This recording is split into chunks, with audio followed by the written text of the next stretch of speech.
We are back. It's been a very busy 2 months. The last few episodes, we've rolled over a boat and we've done a full walkthrough on our latest launch. Well, today we're back into the nitty-gritty. We're going to be looking at 2 boats, Jarrett Bay Hull 68, our 90-footer, and Jarrett Bay Hull 64, which is right behind me.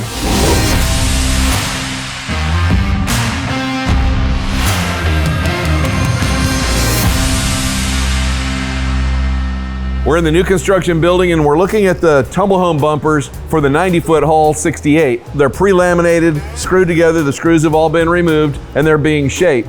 The reason we make them out of teak is because the Tumblehome bumper is the workhorse of the bumpers. The back half of the boat, if it takes up against a dock, a piling or something, this is what's going to get hit. So we use teak because it's very strong. We also use it because if the fiberglass that gets over it ends up getting damaged, if there's a screw hole that somehow leaks, the teak has a real high decay resistance and it'll last a long time under adverse conditions. The angles are designed in advance in order to shed water off the top side, and the bottom side is somewhat aesthetic, but also somewhat structural. So when we're all satisfied with the shaping here, then we'll take this and we'll literally stick it on the boat, get it all glued up, and then Charles will finish fairing it in. He'll get that line just perfect, sand round over in the thing, and then it'll be ready to glass.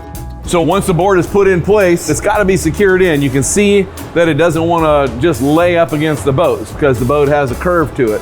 So Charles will put in a couple of fasteners just to kind of hold it in place temporarily as he finishes doing his fine tuning. So the little angle jigs are put on here with a little bit of magic. It's called hot glue.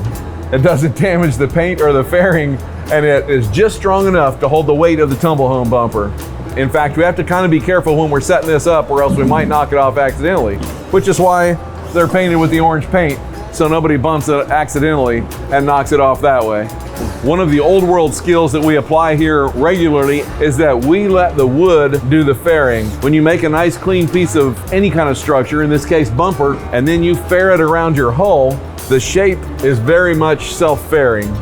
You don't have to come back and sand a lot of shape into or out of it, which is something you don't want to do because the wood will do it better than the hand. So the bumpers on our boats serve a variety of functions and purposes.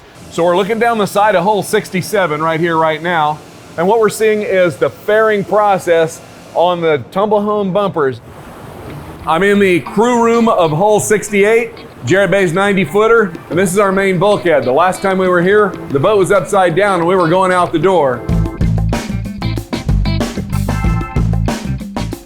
A lot of things are happening. It's very gritty. As you can see, there's a lot of dust. In the crew room, we've got a lot of fiberglass work going on, catching up. We're getting ready to start lining the hull, getting our pass-throughs, limber holes. Same thing's happening in the engine room.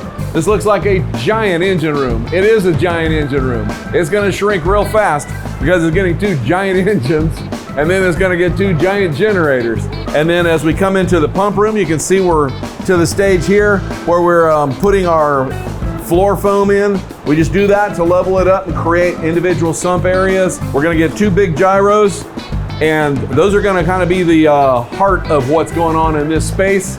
We'll update you on all of these things more specifically in future episodes. And then finally back here to the fuel tank zone. But you can see that there's more and more projects. We got projects going in every single chamber, and it's a million little projects that makes one big boat.